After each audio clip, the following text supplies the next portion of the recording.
Hello students, स्वागत है आप सभी का नॉलेज 24 चैनल में। और मैं हूं विजय सर। और आज हम हल करेंगे प्रश्नावली 3.3 कक्षा 10वीं की गणित, जो कि है दो चर वाले रैखिक समीकरण युग्म। और मुख्य रूप से इस प्रश्नावली में हम विलोपन विधि मतलब कि एलिमिनेशन मेथड के क्वेश्चंस देखेंगे। पिछले वीडियो में 3.2 में हमने प्रतिस्थापन विधि से हल किए थे और 3.3 में हम रैखिक समीकरण युग्म को विलोपन विधि से हल करेंगे। वीडियो में आगे बढ़ने से पहले आप इस चैनल को लाइक करें, सब्सक्राइब करें और अपने दोस्तों को शेयर करना ना भूलें। चलते हैं। आप देख पा रहे हैं कि क्वेश्चन नंबर 1 जो है, इस क्वेश्चन में यह कह रहा है कि हमें ये जो क्वेश्चन है इसको विलोपन विधि से भी हल करना है और प्रतिस्थापन विधि से भी हल करना है। तो सबसे पहले अपन इसको विलोपन विधि से हल करते हैं।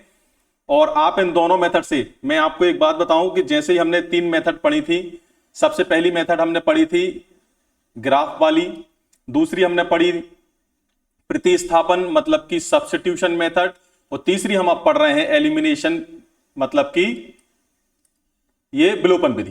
तो जैसे आप इनमें बढ़ते जाएंगे, जो सॉल्यूशन हम करेंगे वो इजी होता जाएगा, सरल होता जाएगा। ग्राफ बनाना थोड़ा सा टफ था, उसमें हम एक्स और वाई के दो पॉइंट्स निकालते थे। सब्स्टिट्यूशन उन्हीं क्वेश्चंस पर लगेगा जो छोटे हैं, क्योंकि हमें एक समीकरण से किसी एक चर का मान निकाल के दूसरे समीकरण में रखना पड़ता है। एलिमिनेशन मेथड में हम समीकरणों के गुणांकों को बराबर करते हैं, आप अभी देखेंगे उदाहरण से, तो वो ज्यादा इजी बढ़ जाता है। तो हम सबसे पहले इस विधि को विलोपन से हल करें। किससे हल करें? विलोपन से। उसके बाद हम इसको प्रतिस्थापन से भी देखेंगे, विलोपन विधि से। विलोपन में क्या होगा कि जैसे आपको ये दो समीकरण दिए हैं, पहला समीकरण दिया है x + y = 5, है ना। और दूसरा समीकरण क्या दिया है आपको? 2x - 3y = 4। हमें यहां क्या करना है कि हम x और y के गुणांक देखेंगे, मतलब गुणा में जो अंक है वो देखेंगे। यहां पर क्या अंक है आप देख पा रहे हैं कि यहां 2 है और यहां पर क्या है? 1। तो यदि मैं यहां पर 2 बना दूं आगे, ये मेरा समीकरण हो गया 1 और ये मेरा है समीकरण 2। यदि मैं यहां पर 2x बना दूं और नीचे भी 2x है, तो समीकरण 1 को जब हम समीकरण 2 में से माइनस करेंगे तो 2x का टर्म चला जाएगा, केवल किसका टर्म बचेगा? y का टर्म बचेगा। तो मैं यहां पर गुणा कर देता हूं किसका? 2 का, समीकरण 1 में। आप लिख दें यहां पर समीकरण 1 में 2 का गुणा करने पर। अच्छा, समीकरण एक तराजू के समान है। यदि तराजू पे एक तरफ आप कोई चीज गुणा कर रहे हैं तो फिर वो दूसरी तरफ भी गुणा करना पड़ेगा, तो इससे समीकरण के मान में कोई परिवर्तन नहीं होता। तो हम इसको थोड़ा सा नीचे कर लें। जब हम समीकरण 1 में 2 का गुणा करें तो ये समीकरण होगा 2x धन 2y बराबर 5 में भी होगा तो 10। और हमारा समीकरण नंबर 2 क्या था? 2x ऋण 3y बराबर 4। तो हम क्या करेंगे कि अब हम इन दोनों समीकरणों को क्या करेंगे? माइनस करेंगे। क्या करेंगे? माइनस करेंगे। तो माइनस जब भी हम करते हैं तो चिन्ह क्या हो जाते हैं? परिवर्तित हो जाती है। ये इसका चिन्ह क्या था? धन, तो ये क्या हो जाएगा? ऋण। ये क्या हो जाएगा? ऋण। ये ऋण था तो ये क्या हो जाएगा? धन। ये धन है तो ये क्या हो जाएगा? ऋण। अब आप इनके पुराने चिन्ह भूल जाएं, ठीक है ना, और नए चिन्ह याद करें। हमें क्या कर रहे हैं? अभी इन दोनों समीकरण को माइनस कर रहे हैं। तो ये 2x काय का है? धन का, और ये 2x अब काय का हो गया? ऋण का। तो ये दोनों क्या कैसे हो जाएंगे? घट जाएंगे, 0 हो गया। अब 2y काय का है? धन का, और 3y काय का है? धन का। तो 2y और 3y जब दोनों धन के हैं तो कितना उत्तर आएगा? 5y, ठीक है ना, बराबर 10 धन के हैं और 4 ऋण के हैं तो घट जाएंगे, तो उत्तर आएगा 6। तो y का मान हमारे पास आ गया 6/5। y का मान क्या आ गया? 6/5। तो हम यहां पर y का मान समीकरण किसी भी एक में रखने से हम अब x का मान निकाल लेंगे। देखिए हमारा क्या था? ax धन y बराबर 5 था, ठीक है ना। हाँ, यहां लिख जरूर देना आप इक्वेशन 1 - 2, ठीक है ना। यहां इक्वेशन 1 में से आपने इक्वेशन 2 को माइनस किया है, ठीक है। x + y = 5 था, हमें x निकालना है, तो x हो जाएगा 5 - y। तो 5, y का मान क्या आया? अभी 6/5। y का मान कितना आया? 6/5। तो यहां से आप एलसीएम जब लेंगे तो कितना आ जाएगा? एलसीएम आ जाएगा आपका 5, या 5 का 5 में गुणा होगा 25, 25 - 6, ये काय का मान चल रहा है, x का। तो 25 में से 6 जाएंगे तो 19, 19/5 किसका आ गया, ये हमारे पास, ये हमारे पास आ गया है x का मान। अब देखिए ये हमने जो हल किया है ये किससे किया है हमने हल, विलोपन विधि से। यदि हम इसी को प्रतिस्थापन से हल करेंगे तो हमारा प्रतिस्थापन से कैसे हल होगा, यह हम देखो नए पेज पे देख लेते हैं। क्वेश्चन है x धन 5, एक सेकेंड इसको हम कॉपी कर लेते हैं।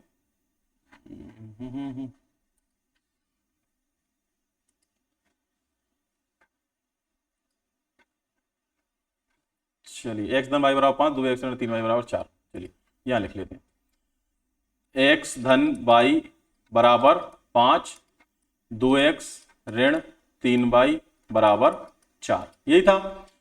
तो हमारा ये समीकरण कौन है, 1, और ये वाला समीकरण कौन है, 2। हम सबसे पहले क्या करें, समीकरण 1 से किसी एक चर का मान निकालें। प्रतिस्थापन विधि से कर रहे हैं हम, ये किससे कर रहे हैं, प्रतिस्थापन विधि से।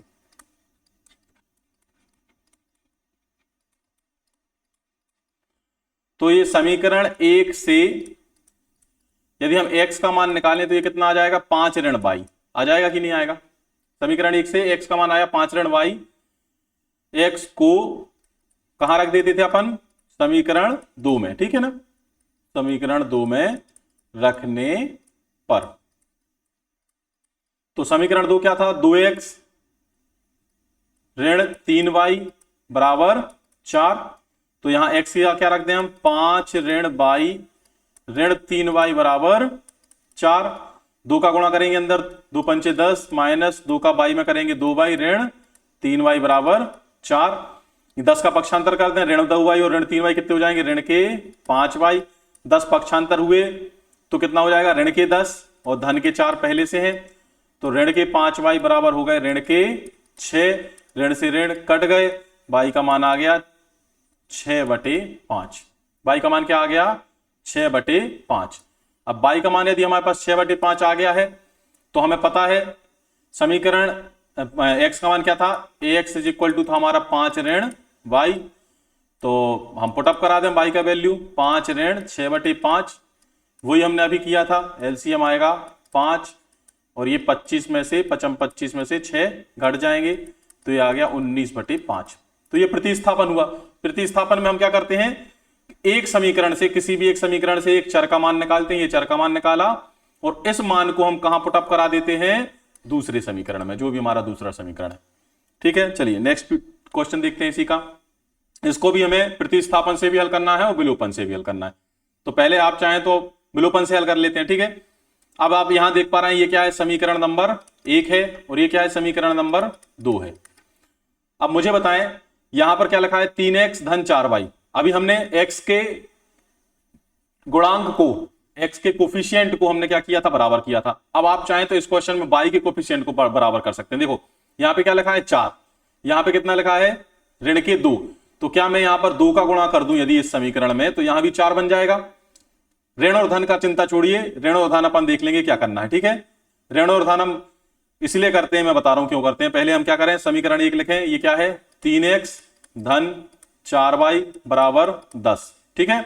और जब 2 का गुणा इस समीकरण में करेंगे तो ये हो जाएगा 2x का 4x, ऋण का ऋण, 2 में 2 का गुणा किया तो 4y बराबर में क्या लिखा था 2, तो 2 में 2 का गुणा हुआ तो 4। अब देखें हम इसको घटाएंगे नहीं, क्यों नहीं घटाएंगे, क्योंकि पहले से ये जो पद है 4y का ये धन में है और ये 4y का काय में है, ऋण में। तो हम इन दोनों समीकरण को क्या करेंगे, जोड़ देंगे। दोनों समीकरण को क्या कर देंगे, हम जोड़ देंगे। तो 3x और 4x कितना हो जाएगा, 7x। धन के 4y और ऋण के 4y क्या होंगे, 0, बराबर 10 और 4 कितने हो जाएंगे, 14, ठीक है ना। तो x का मान क्या आ गया, 14/7, मतलब कि 7 दूना 14। x का मान आ गया 2। तो आप देख पा रहे हैं कितनी जल्दी हमने x का मान निकाला, 2-3 लाइन में ही हमने x का मान निकाल लिया। ये विलोपन विधि का थोड़ा सा पॉजिटिव पॉइंट है कि इसमें जल्दी आते हैं।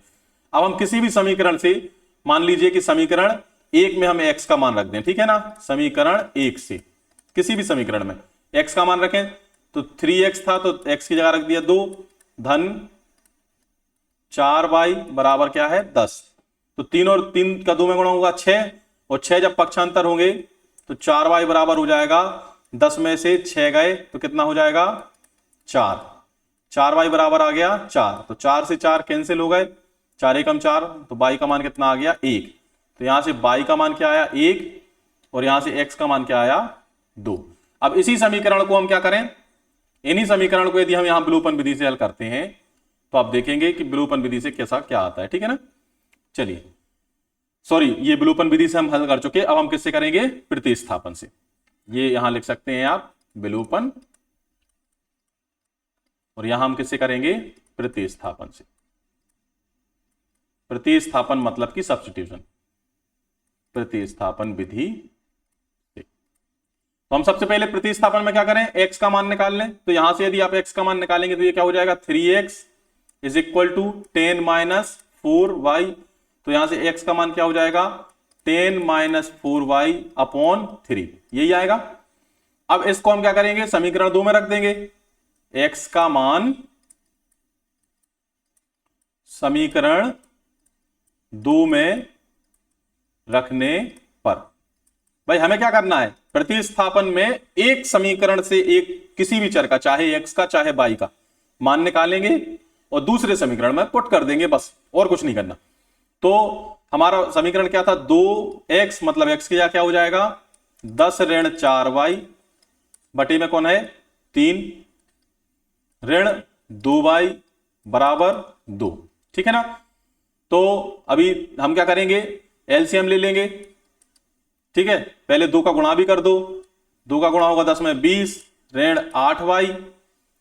एलसीएम यदि हमने लिया तो क्या आएगा, एलसीएम 3 आएगा, क्या आएगा 3।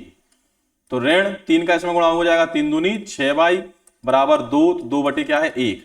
अब ये क्या हो गई, आमने सामने दो परिमेय संख्या हो गई, तो त्रियक गुणा कर सकते हैं, इस 3 का 2 में और इस 1 का यहां पर। तो 1 का जब यहां गुणा होगा तो वही संख्या बचेगी 20 ऋण 8 और 6 ऋणात्मक हैं दोनों, तो 8 और 6 14y बराबर 2 3 6। तो जब 14y आप यहां बचने दें, ऋण के 14y, ठीक है ना, और 20 जब उस साइड जाएंगे तो ऋणात्मक 20 हो जाएंगे, कितने हो जाएंगे ऋणात्मक 20 और धन के 6। तो जब हम ऋण के 14y बराबर कितना हो जाएगा, ऋण के 20 में से धन के 6 जाएंगे तो ऋण के 14, ऋण से ऋण कटा, 14 से 14 कटा, कितना आया, y का मान 1 आ गया। क्या आ गया, y का मान 1। अब y का मान 1 आया है तो इस का x में पुटअप करा दो। x का मान क्या निकाला था, ये x का मान था, x इज इक्वल टू है 10 ऋण 4y बटे 3। x क्या है, x है 10 ऋण 4y बटे 3। तो y का मान जब 1 रखेंगे तो 10 ऋण 4 भाई क्या हो गया, 1 हो गया, 10 ऋण 4 बटे 3, 10 में से 4 जाएंगे कितना आएगा 6, 6 बटे 3 मतलब क्या आया 2, ठीक है ना। तो यहां से x का मान क्या आ गया 2 और y का मान क्या आ गया 1। दोनों मेथड से निकाल के देखा, ये देखिए यहीं खत्म हो गई थी, मतलब ये मेथड कैसी है, आसान है। चलिए इस क्वेश्चन को भी करना है हमें प्रतिस्थापन से भी और विलोपन से भी। हम लाइन खींच लेते हैं एक,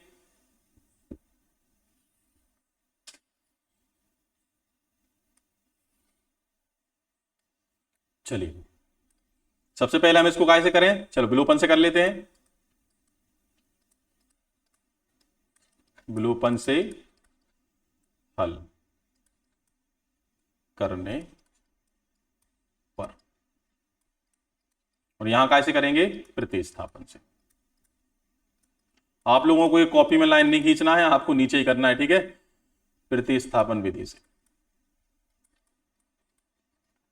चलिए हम क्या करते हैं, सबसे पहले यहां क्या लिखा हुआ है 3x माइनस 5y, चाहे तो ऋण 4 है उस साइड पहुंचा दें तो ये कितना हो जाएगा 4। आप अपने समीकरण को जमा सकते हैं, इसकी आपको फुल आजादी है। 3x ऋण 5y बराबर 4। यहां क्या लिखा है 9x, क्या लिखा है 9x, उस साइड 2y है तो इस साइड लेके आ जाओ, ऋण के 2y बराबर 7, ठीक है ना। अब आपको क्या करना है, देखें समीकरण 1 देखें और समीकरण 2 देखें।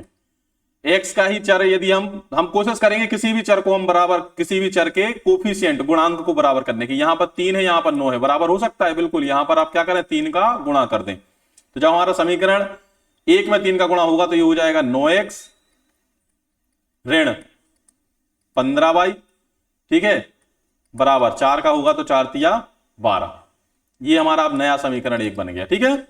चलिए अब ये 2 समीकरण हैं आपके पास, इन दोनों समीकरण में ये भी धन का है, ये भी धन का है, तो हम क्या करेंगे घटाएंगे, क्या करेंगे घटाएंगे। तो ये हो जाएगा ऋण का बन जाएगा धन और धन का बन जाएगा ऋण। चिन्ह परिवर्तित हो जाते हैं। चिन्ह कैसे हो जाते हैं? परिवर्तित हो जाते हैं। तो ये धन के 9x और ऋण के 9x ये क्या हो गए? कैंसिल हो गए। यहां क्या बचा? ऋण के 2y हैं और धन के 15y हैं। तो 15 में से 2 जाएंगे तो क्या बचा? 13y बराबर ये क्या है? ऋण के 12 और धन के 7। तो ऋण के 12 में से धन के 7 जाएंगे तो ऋण के क्या बचेंगे? 5 बचेंगे। तो y का मान आ गया ऋण 5/13। कितना आ गया y का मान? ऋण 5/13। और x का मान निकालना है तो x का मान हमें पता ही है, हम इस समीकरण में भी x का मान रख सकते हैं। समीकरण नंबर 2 में x क्या है? यहां पर लिखा हुआ है 9x = 2y + 7। तो यहां रख दो अपन मान, y की जगह क्या रख देंगे? ऋण 5/13 धन 7। काय के बराबर चल रहा है? ये 9x के बराबर चल रहा है। चलिए, तो यहां से 9x बराबर ये गुणा हो जाएगा तो कितना हो जाएगा? ऋण 10/13 धन 7। 7 बटे मान लीजिए 1, सॉरी 7 बटे क्या मान लीजिए 1। तो यहां एलसीएम आ गया क्या आपका? 13। तो ये हो गया ऋण 10, इसका 13 सत्ते क्या हो जाएगा? 91। ये काय के बराबर चल रहा है अभी? 9x के। तो 9x बराबर हो जाएगा आपका 91 में से 10 जाएंगे 81, 81/13। ये दोनों क्या है? अंश का अंश काट सकता है और हर का हर काट सकता है। जब आपके समीकरण में आमने सामने लिखे हो तो अंश से अंश काट सकता है। तो 9 से आपने 81 को कितनी बार काटा? 9 बार। तो x का मान क्या आ गया? 9/13। ये आ गया आपका x का मान और ये आ गया आपका y का मान 9/13 और ऋण 5/13। अब हम इसी क्वेश्चन को देखें प्रतिस्थापन विधि से। तो प्रतिस्थापन विधि में तो आप देख पा रहे हैं कि यहां पर क्या लिखा हुआ था? 9x = 2y + 7। यहां से आप सीधा x का मान निकाल लें। x बराबर क्या हो जाएगा? 2y + 7 अपॉन में 9, यही हो जाएगा। अब इस x का मान हम समीकरण 1 में रखें, ठीक है? समीकरण 1 से समीकरण 1 क्या था? 3x। x की जगह क्या रखें? 2y + 7 अपॉन में क्या है? 9 माइनस 5y और माइनस का 4 बराबर क्या हो जाएगा? 0। 3 से हम काटें इसको, कितने बार कटेगा? 3 बार। अब अपन चाहे तो एलसीएम ले लें, ये अपन ने ले लिया एलसीएम 3। तो ऊपर क्या बचा? 2y धन 7। यहां कुछ नहीं है तो बटे 1/1 हो जाएंगे।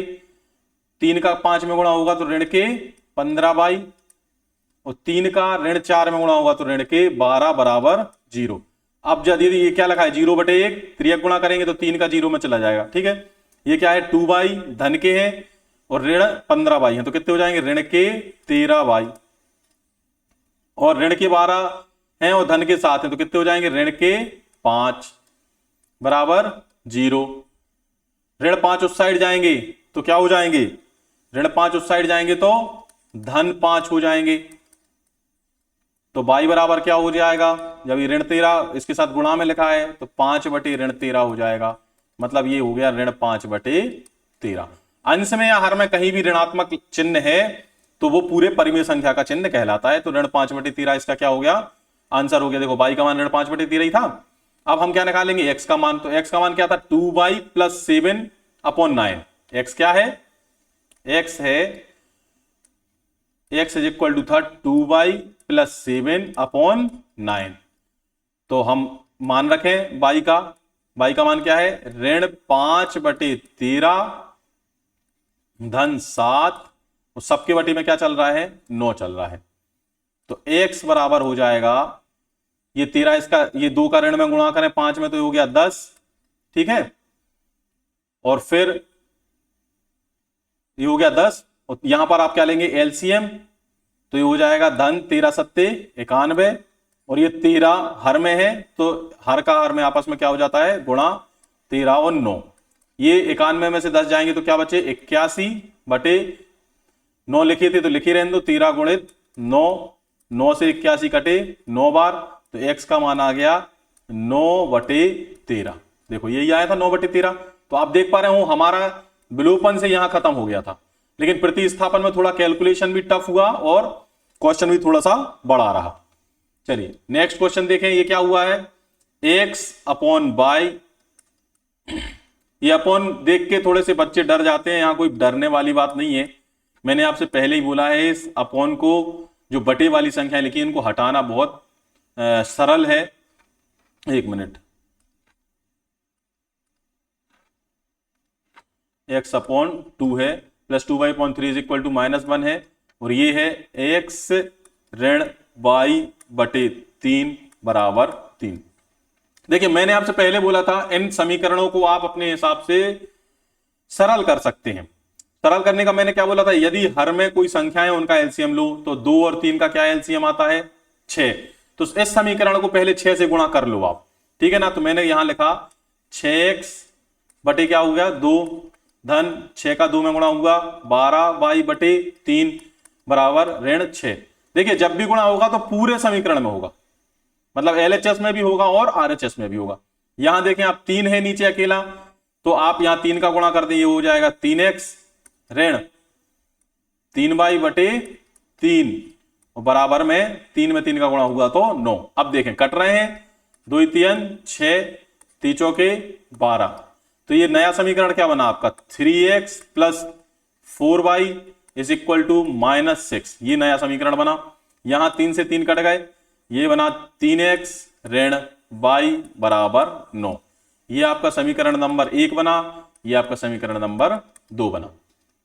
चलिए अब आप देख पा रहे हैं ये तो यहां पे 3x पहले से, यहां भी 3x है, तो आप डायरेक्ट घटा दीजिए। कैसा लिखेंगे, यही हम समीकरण 2 को नीचे लिख दूं, या फिर चलिए ऐसे लिख देते हैं। ये आपका पहला समीकरण था 3x धन 4y बराबर ऋण 6, और ये आपका आया है 3x ऋण y बराबर 9। इनको आप डायरेक्ट घटा दें तो कैसे होगा, ये ऋण हो जाएगा, ये ऋण था तो धन हो जाएगा, ये धन है तो ऋण हो जाएगा, ठीक है ना। ये आपके चिन्ह आ गए, तो हम इनको काट दें। किस किस को काट दें, 3x धन के हैं और ये भी ये ऋण के हैं।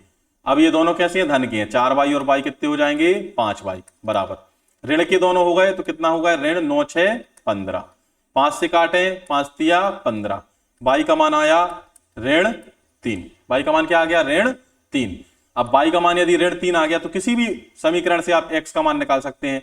ये वाला समीकरण था जैसे 3x ऋण y बराबर 9, समीकरण 2 से ही देख लें, तो हम इसमें y का मान रख दें तो ये हो जाएगा 3x ऋण y का मान है ऋणात्मक 3। यहां बच्चे गलती करते हैं, यहां सीधा ऋण 3 लिख देंगे, भाई पहले से एक ऋण लगा हुआ है और y का मान ऋण 3 है, तो हमें दोनों को देखना है, ठीक है।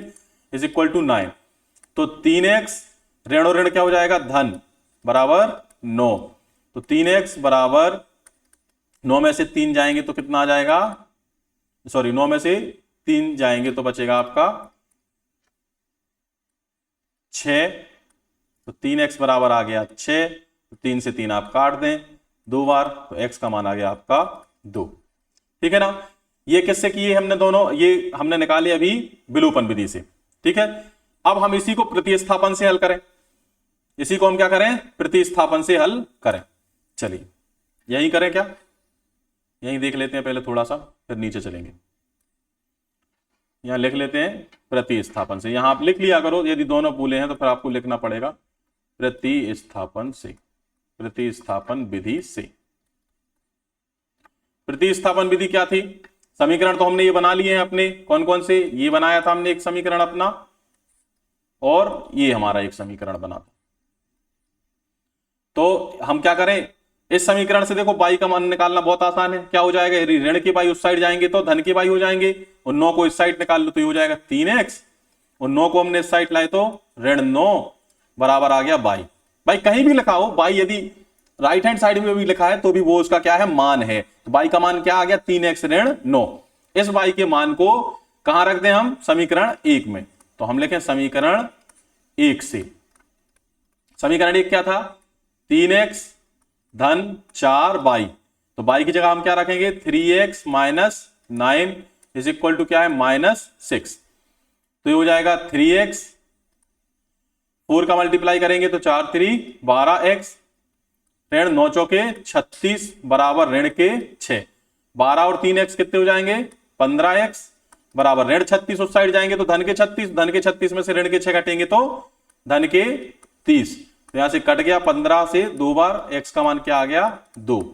अब x का मान यदि 2 आ गया तो y का मान तो आसानी से निकाल पाओगे, y का मान क्या था 3x ऋण 9 क्या था, 3x ऋण 9, तो 3x की क्या रखेंगे 2, 3 दूनी 6 -9, तो y बराबर क्या आ गया, 3 दूनी 6 -9 करेंगे कितना आ जाएगा, ऋण के 3। तो y का मान क्या आया था, यहां से ऋण का 3, x का मान 2 आया था। यहां भी देखें y का मान कितना आया, ऋण 3 और x का 2 आया। यहां थोड़ा सा आपको सरल इसलिए लगा है क्योंकि हमने यहां तक ये 3 लाइनों में पहले हमने समीकरण निकाले थे और ये हमने हल कहां से स्टार्ट किया, सीधा समीकरण से, इसलिए आपको लग रहा है कि ये छोटा है, बल्कि ये बड़ा है और ये छोटे हैं। चलिए नेक्स्ट चलते हैं क्वेश्चन की तरफ। अब ये थोड़े से आपको ये सारे जो क्वेश्चन है क्वेश्चन नंबर 2 के, ये सारे हमें कैसे करने हैं, एलिमिनेशन मेथड से करने हैं, विलोपन से ही करने हैं।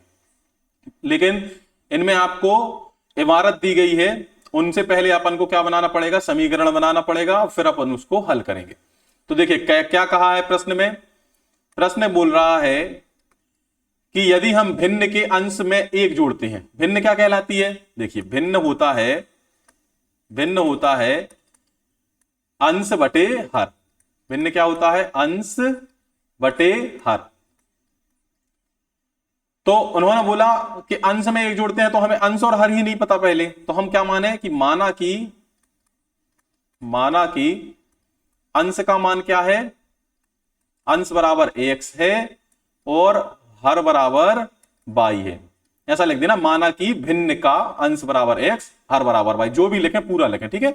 चलिए अंश बराबर x है, हर बराबर y है। अब प्रश्नानुसार क्या लिखेंगे, प्रश्नानुसार, प्रश्न में क्या बोला है, प्रश्नानुसार अंश में एक जोड़ते हैं, मतलब अंश मतलब x धन 1 और हर से एक घटाते हैं मतलब y ऋण 1, तो भिन्न 1 में बदल जाती है, मतलब भिन्न का मान क्या आ गया, 1 आ गया, भिन्न का मान क्या आ गया, 1 आ गया। ये तो हो गया आपका समीकरण नंबर 1। जहां भी LHS RHS बराबर का निशान है वो समीकरण है। और उन्होंने कहा यदि केवल हर में एक जोड़ते हैं, हर मतलब कि x ऐसे ही रहेगा, हर मतलब कि y धन 1, तो वो 1/2 बन जाती है, हमें भिन्न ज्ञात करना है। ये हमारा बन गया समीकरण नंबर 2। ये क्या बन गया, समीकरण 1 और समीकरण 2। अब मैंने क्या बोला था आपसे कि हमें सबसे पहले समीकरण को जमाना है, तो हम इसको कैसे जमाएंगे, देखो हम यदि यहां इसके बटे में 1 मान लें तो त्रियक गुणा होगा। त्रियक गुणा कैसा होगा, x + 1 का 1 में गुणा होगा तो ये आ जाएगा x + 1 और y - 1 का 1 में गुणा हो जाएगा, ये हो जाएगा y - 1। इसको अच्छे से जमाओ क्योंकि हमें विलोपन से हल करना है। तो ये y को जब हम इस साइड लेके आएंगे तो x ऋण y हो जाएगा, और धन के 1 को दूसरी साइड लेके जाएंगे तो ऋण 1, और ये धन 1 इस साइड आएगा तो ऋण का 1, तो ये हो गया x ऋण y बराबर ऋण के 2। यहां ये क्या बन गया अपना, ये बना ठीक से समीकरण 1। अब हम क्या करेंगे, इसमें भी हम वही त्रियक गुणा करें, तो x का 2 में गुणा होगा तो ये क्या बना, 2x बराबर 1 का y धन 1 में गुणा होगा, 1 का किसी भी संख्या में गुणा हो वही रहती है। अब इस y को इस साइड लेके आए तो ये हो जाएगा 2x ऋण y बराबर 1। अब हमारा ये बना समीकरण 2 ठीक से, ठीक है ना, हमने उसको क्या कर लिया, सरल कर लिया। अब आप देख पा रहे हैं यदि मैं इसको सीधा एज इट इज नीचे लिखूं कि ये हो जाएगा 2x ऋण y बराबर 1, ये क्या हो गया 2x ऋण y बराबर 1। मैं क्या करूंगा कि इन समीकरणों में से हम क्या करेंगे, देख पा रहे हैं आप ये ऋण का y है, ऊपर भी ऋण का y है, तो मैं इसको माइनस करूंगा। हमें चिन्ह यदि बदलने हैं तो हमें क्या करना पड़ता है, माइनस, क्योंकि यदि ये ऋण का y है, यहां यदि धन का y हो गया तो ये 0 हो जाएंगे, ठीक है। हमारा विलोपन में करना ही वही है, एलिमिनेट करना है। तो यदि यहां आपने चिन्ह बदला है मतलब आप क्या कर रहे हैं, ऋण कर रहे हैं, धन का क्या हो जाएगा ऋण, यहां भी धन का क्या हो जाएगा ऋण। चलिए तो अब ये x धन का है और 2x ऋण के हैं, तो क्या बचा यहां पर, ऋण का x। भाई ऋण के 2x में से x जाएंगे तो ऋण के x बचेंगे, धन के y और ऋण के y तो बन गए 0, ऋण के 2 और ऋण के 1 क्या हो गया, ऋण के 3, x ऋण से ऋण कटा तो x का मान क्या आ गया आपके पास 3 आ गया।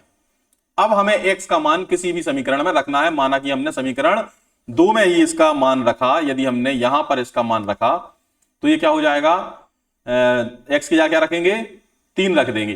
तो हमने रखा 2 का गुणा कर देंगे सीधा 3 में, ऋण y बराबर है 1, तो 2 3 क्या हो गया, ये 6 हो गया, ऋण y बराबर हो गया 1, तो ऋण के y बराबर कितना हो जाएगा, ये 6 उस साइड जाएंगे तो 1 ऋण 6, तो ऋण के y बराबर आ गया ऋण के 5, ऋण के 5 हो जाएंगे ना, 6 में से 1 जाएगा, बड़ी संख्या। देखो जब भी आप इसमें कंफ्यूज मत हुआ करिए, बड़ी संख्या से ही छोटी संख्या घटेगी यदि चिन्ह कैसे हैं, अलग अलग हैं। और उत्तर का चिन्ह क्या आएगा, परिणाम का चिन्ह क्या आएगा, जो बड़ी संख्या का चिन्ह था। बड़ी संख्या कौन थी, 6, तो उस उत्तर भी ऋण का आएगा। ठीक है, फिर ऋण से ऋण कटे तो बाई का मान क्या आ गया आपके पास, 5। अब आपको क्या निकालना था, यही नहीं निकालना था, आपको निकालना था भिन्न। आपको क्या निकालना था, भिन्न। तो भिन्न क्या थी, अंश बटे हर, एक्स बटे वाई थी आपकी भिन्न, तो ये आ गई आपकी 3/5। कितना आ गया, 3/5। चलिए नेक्स्ट क्वेश्चन में चलें। हाँ ये बहुत अच्छे क्वेश्चन है। 5 वर्ष पूर्व नूरी की आयु सोनू की आयु की 3 गुनी थी। 10 वर्ष पश्चात नूरी की आयु सोनू की आयु की दुगनी हो गई। हमें आयु के क्वेश्चन देखिए, जब भी हम आयु की बात करेंगे तो हम बात करेंगे वर्तमान की। किसकी बात करेंगे, वर्तमान की। तो हम यहां लिखेंगे माना, किस किस की आयु की बात चल रही, नूरी और सोनू की। तो माना नूरी की वर्तमान आयु, हम बात कहां की करेंगे, वर्तमान की। वर्तमान आयु बराबर x वर्ष है। कितनी है, x वर्ष। इसी प्रकार सोनू की आयु, देखो दो चर हैं, सोनू की आयु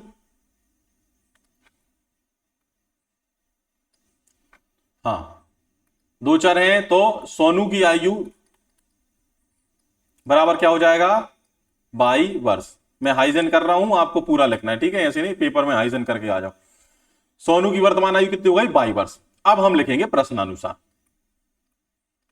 2 कंडीशन दी रही होंगी, क्योंकि 2 हमें यदि योग में है तो हमें 2 कंडीशन देके रखेंगे, तभी हमारी 2 समीकरण बनेंगे। तो प्रश्नानुसार उन्होंने क्या बोला, 5 वर्ष पूर्व। तो 5 वर्ष पूर्व, देखो हम यहां ऐसे लिखेंगे, सोनू कैसे समीकरण बनाएंगे, सोनू बराबर, समीकरण में क्या होता है, बराबर का निशान, सोनू बराबर, या फिर यहां पहले नूरी की बात करी गई है तो हम लिख लें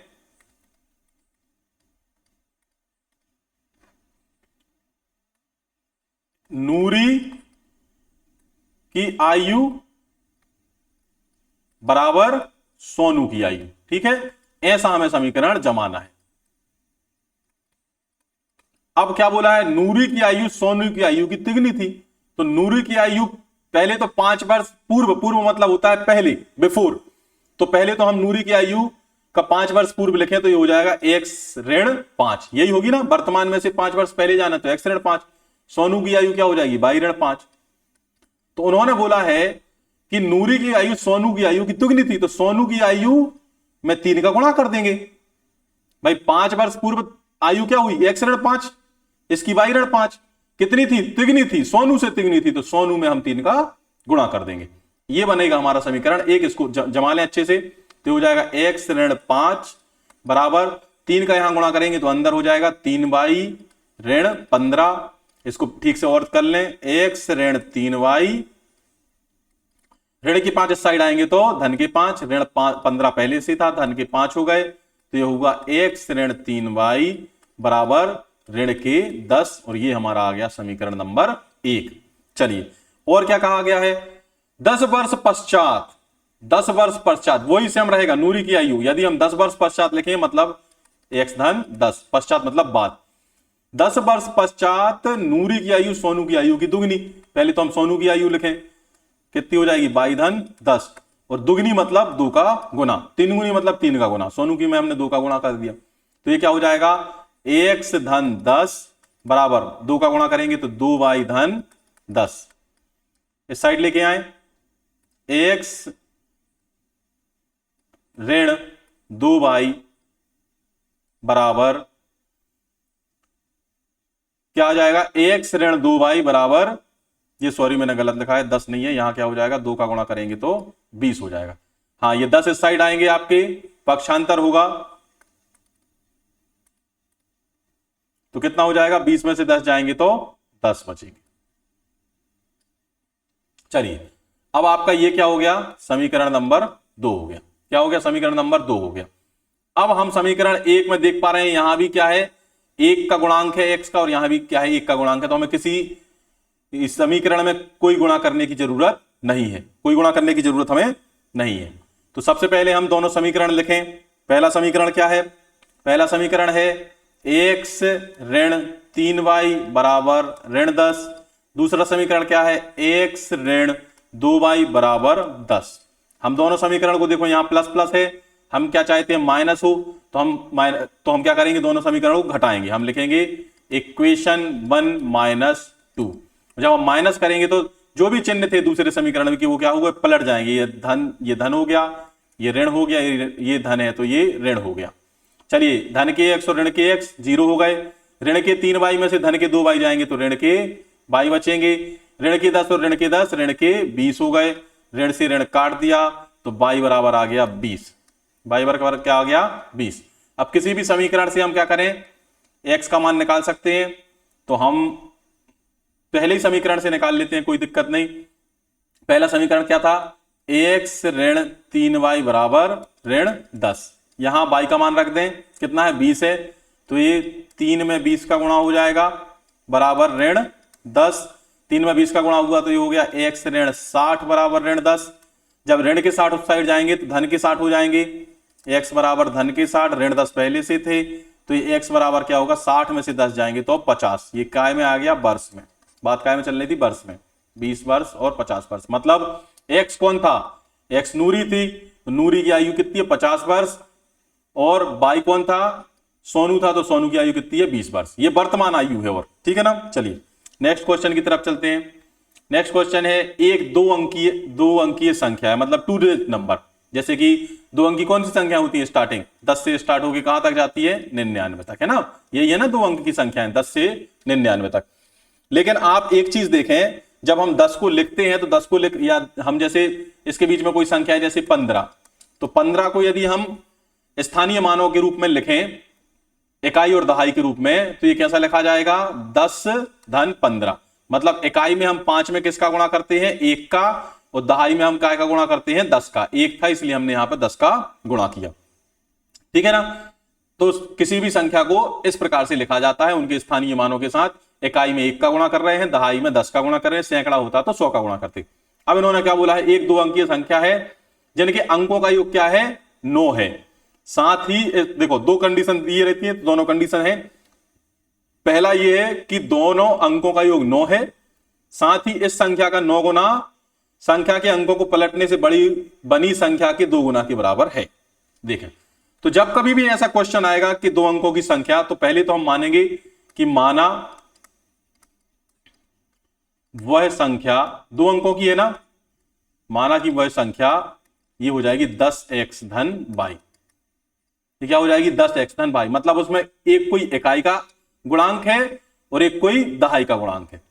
तो दहाई का गुणांक हमने माना, इकाई का गुणांक हमने मान लिया, इकाई का गुणांक हमने मान लिया क्या, y, और दहाई का गुणांक हमने मान लिया, दहाई में किसका गुणांक हो रहा है, दहाई का गुणांक हमने मान लिया x।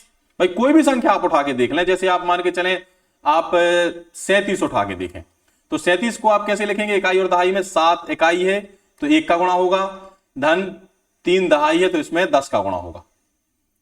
ठीक है ना। तो ये क्या बन गया, 10 तिया 30 और 7 एकम 7, तब बना ये 37। मतलब ये जो 7 है ये कौन है, बाई है हमारा। हमें नहीं पता, इकाई तो हमें मालूम है 1 का गुणा होगा, और जो यहां 3 है वो कौन हो गया, हमारा x। ठीक है ना। ये 3 हो गया x और ये 7 हो गया y। बाकी हर एक संख्या में 2 अंकों की संख्या है तो इकाई में 1 का गुणा होगा और दहाई में 10 का। तो ये चीजें फिक्स हैं, तो फिक्स वैल्यू को हमने लिख दिया 10, और यहां 1 का गुणा होगा तो 1 के गुणा को तो लिखना नहीं पड़ता, लेकिन ये जो इकाई का अंक है इसको हमने लिख दिया y। अब क्या दिया है प्रश्न में, पहला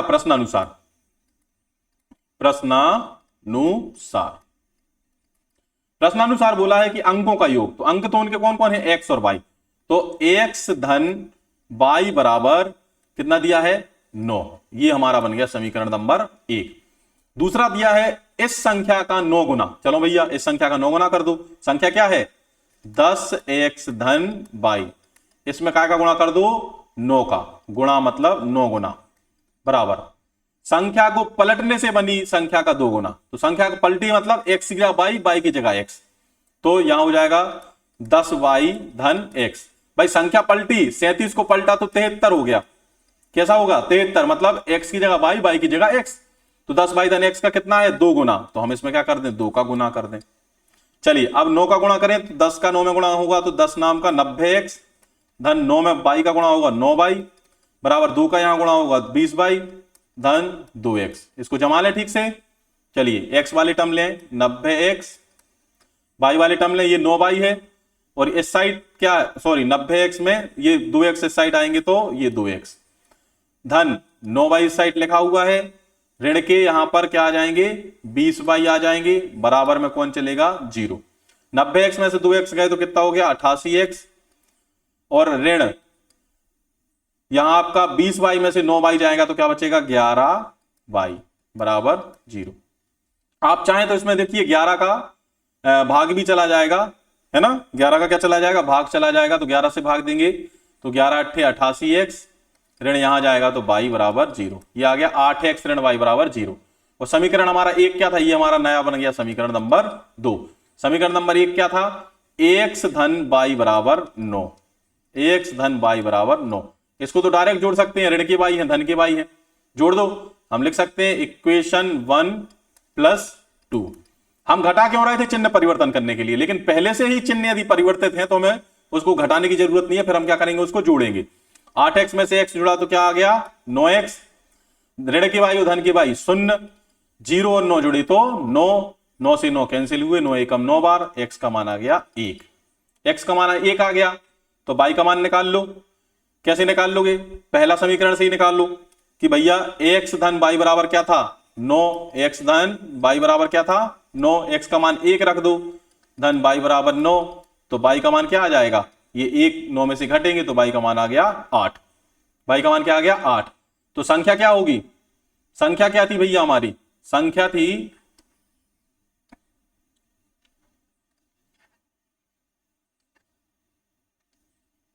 संख्या हमारी जो थी वो थी 10x धन y, यही थी ना। x का मान क्या आया 1 और y का मान क्या आया 8, तो ये कितनी हो गई संख्या हमारी 18। 18 ही है ना हमारी संख्या, बिल्कुल सही है। चलें नेक्स्ट क्वेश्चन की तरफ चलें। क्वेश्चन नंबर 4, मीना 200 रुपए निकालने के लिए बैंक गई, सॉरी 2000 रुपए के लिए बैंक जाती है। उसने खाचांजी मतलब भैया कैशियर के पास जाते हैं ना पैसे निकालने, तो उसने कैशियर से क्या बोला खाचांजी जी से कि 50 और 100 रुपए के नोट दे दीजिए भैया, मुझे 2000 रुपए चाहिए लेकिन नोट क्या चाहिए 50 और 100 की चाहिए। तो अब एक बात बताओ कि मैंने माना कि भाई, हाँ पहले तो पूरा पढ़ लेते हैं। मीना ने कुल 25 नोट प्राप्त किए, तो उसने कितने 50 के और कितने 100 के नोट प्राप्त किए। तो हम लिखें कि माना 50 रुपए के नोट की संख्या क्या है x। 50 रुपए के मान के चलो कि कितनी संख्या है x। ऐसे ही हाइजन कर रहा हूं, 100 रुपए के नोट की संख्या कितनी हो गई y। ठीक है, तो प्रश्नानुसार कुल नोट कितने हैं भैया 25, कुल नोट कितने हैं 25। तो हम कह सकते हैं जब दोनों नोटों को जोड़ेंगे तो x धन y कितना आएगा 25, ये समीकरण नंबर बन गया 1। और कुल रुपए कितने हैं 2000। आप मुझे बताओ रुपए कैसे बनते हैं, रुपए बनते हैं, आपने कभी देखा हो आपके पास जैसे 100 रुपए की या 50 रुपए की या 20 रुपए का नोट है, और मान के चले कि 20 रुपए का नोट 15 है, तो कुल रुपए बन जाते हैं 300। मतलब नोट कितने रुपए का है और उनकी संख्या कितनी है, इन जब दोनों का गुणा करते हैं तो रुपए बनते हैं, कुल रुपए बनते हैं। तो हमें कुल रुपए कैसे बनेंगे भाई, कुछ 50 रुपए के नोट होंगे, तो हमने लिखा 50 रुपए के कितने नोट हैं 50 रुपए की भैया x नोट हैं। फिर 100 रुपए के कितने नोट हैं 100 रुपए के भैया y नोट हैं, और बराबर कुल कितना पैसा बनेगा 2000 बनेगा। तो ये बन गया यहां पर समीकरण। आप चाहें तो इस दूसरे समीकरण में 50 का भाग भी दे सकते हैं, है ना, जा रहा है ना भाग, तो ये 50 का भाग गया तो ये हो गया x, है ना, 50 एकम 50, यहां 100 में दिया तो ये हो गया 2y, और 50 का जब 2000 में देंगे, 50 का जब 2000 में देखो सब में 50 50 लिख दो बटे में, तो ये 0 से 0 कट जाएगा, और 200 से 5 काटेंगे कितनी बार कटेगा 5 के 20 40 बार। ये बना हमारा समीकरण नंबर 2। अब हम क्या करेंगे, समीकरण 1 और 2 में देख रहे हैं x और x तो है ही, गुणांक बिल्कुल सेम है, तो हम लिख देते हैं भैया, पेन थोड़ा सा हम चेंज कर लेते हैं। चलिए ये है x धन y बराबर 25, समीकरण 1 है ना। और दूसरा समीकरण है x धन 2y बराबर 40। तो देखो जब सेम चिन्ह है तो हम क्या करेंगे, समीकरण को घटाएंगे, 1 - 2 घटाएंगे तो यहां धन था ऋण, यहां धन था ऋण, यहां धन था ऋण, तीनों ऋण ऋण के हो गए। x में x गए 0 हो गए। धन के y में दो, ये क्या है धन के y और ये क्या है ऋण के 2y। मैंने क्या बोला है, जब चिन्ह अलग अलग होते हैं तो संख्याएं घटती हैं, बड़ी में से छोटी घटाओ, दो में से ये 1 बाई गए तो बाई बचे। बड़ी संख्या का चिन्ह कौन है 2, तो इसका चिन्ह ऋण बाई। ठीक है, यहां भी ऋण के 40 और 25 में से क्या जाएंगे, तो ये क्या बचा ऋण के 15। ठीक है ना, ऋण से ऋण कट गए, बाई बराबर आ गया 15। अब दोनों नोट कितने थे, दोनों नोट थे 25, एक नोट 15 आ गए तो दूसरे नोट कितने रहेंगे 10। तो x किसके नोटों की संख्या थी 50 रुपए की, तो 50 रुपए के नोट हो गए आपके 10 और 100 रुपए के नोट हो गए आपके 15। करके देख लो भैया, 100 रुपए के 15 मतलब 1500 और 50 रुपए के 10 मतलब 500, 1500 500 2000 हो गए। चलिए नेक्स्ट क्वेश्चन देखें। अंतिम, एक पुस्तकालय मतलब लैंडिंग लाइब्रेरी ऐसा पुस्तकालय है कि वो आपको बुक्स देता है रेंट पर, पुस्तकें आप लेते हैं रेंट पर। पहले 3 दिनों के लिए एक निश्चित किराया है, फिक्स्ड चार्ज है, और प्रत्येक अतिरिक्त दिन के लिए फिर अतिरिक्त किराया लेता है। तो सरिता ने 27 रुपए का भुगतान किया, उसने कितने दिन के लिए पुस्तकें ली, सरिता ने पुस्तकें ली 7 दिन के लिए, भुगतान कितने का किया 27 रुपए का। और सुसी ने 21 रुपए का भुगतान किया, पुस्तकें ली 5 दिन की। ठीक है ना, तो हम मान के चलें, और फिक्स किराया कितने दिन के लिए है 3 दिन के लिए। फिक्स किराया कितने दिन के लिए है 3 दिन के लिए। तो हम लिखें कि माना कि फिक्स किराया मतलब नियत किराया, नियत किराया बराबर 100 रुपए। कितने दिन का है ये 3 दिन का, तो हम कैलकुलेशन कहां से करेंगे चौथे दिन से। ठीक है ना, माना कि नियत किराया, या यहां पर ऐसा भी लिख दे माना कि 3 दिवस का, 3 दिवस का नियत किराया कितना है 100 रुपए। तो अब प्रश्नानुसार, हाँ, और जो अतिरिक्त किराया है उसको हम माने अतिरिक्त दिवस, अतिरिक्त दिवस का किराया जो है वो है 22 रुपए। तो ये कौन से दिन से लगेगा, ये चौथे दिन से लगेगा 22 रुपए, क्योंकि 3 दिनों का तो फिक्स है 100 रुपए। ये 22 रुपए कहां से लगेगा चौथे दिन से।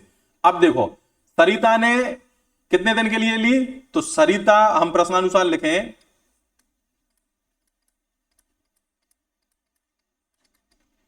सरिता के द्वारा दिया गया किराया। ठीक है, कितना दिया है भैया सरिता ने 27 रुपए। ठीक है ना, कितना दिया है 27 रुपए।